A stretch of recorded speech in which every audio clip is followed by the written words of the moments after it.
जय श्री कृष्ण। आषाढ़ मास के शुक्ला पक्ष में आने वाली देवशयनी एकादशी से भगवान श्री हरि विष्णु 4 मास की योग निद्रा में विलीन हो जाते हैं। इसके बाद 4 महीने तक यानी आषाढ़ शुक्ल एकादशी से कार्तिक शुक्ल एकादशी तक कोई भी मांगलिक कार्य नहीं किए जाते और इस अवधि को चतुर्मास कहा जाता है।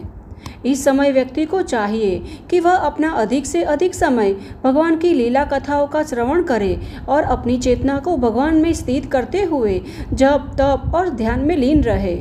स्कंद नामक महापुराण में ब्रह्मा जी महर्षि नारद जी से चतुर्मास के महात्म्य का वर्णन करते हुए कहते हैं कि चतुर्मास में भगवान विष्णु का व्रत करने वाला मनुष्य श्रेष्ठ मानव होता है।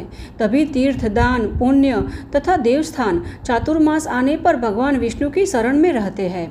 जो चातुर्मास में श्री हरि को प्रणाम करता है उसका जीवन शुभ हो जाता है। तो आइए जान लेते हैं कि चातुर्मास का प्रारंभ कब से हो रहा है और समाप्त कब होगा। अब देखिए, चातुर्मास का आरंभ आषाढ़ मास के शुक्ल पक्ष की एकादशी अर्थात देवशयनी एकादशी से हो जाता है और इस बार आषाढ़ मास की एकादशी 6 जुलाई रविवार को आ रही है।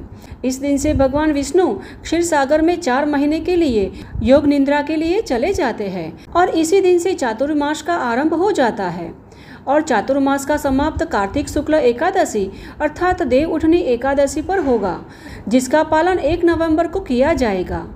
अर्थात चातुर्मास का प्रारंभ 6 जुलाई रविवार से हो रहा है और इसका समापन 1 नवंबर को होगा।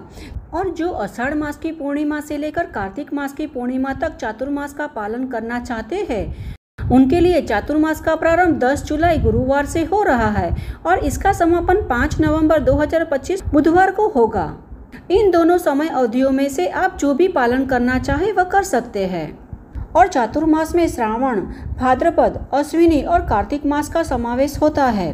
इसमें चातुर्मास के सबसे पहले यानी श्रावण मास का आरंभ हो रहा है 11 जुलाई शुक्रवार से और समापन होगा 9 अगस्त को। दूसरा महीना यानी भाद्रपद शुरू होगा 10 अगस्त से और समापन होगा 7 सितंबर को। तीसरा महीना यानी अश्विनी मास का आरंभ होगा 8 सितंबर से और पूर्ण होगा 7 अक्टूबर को।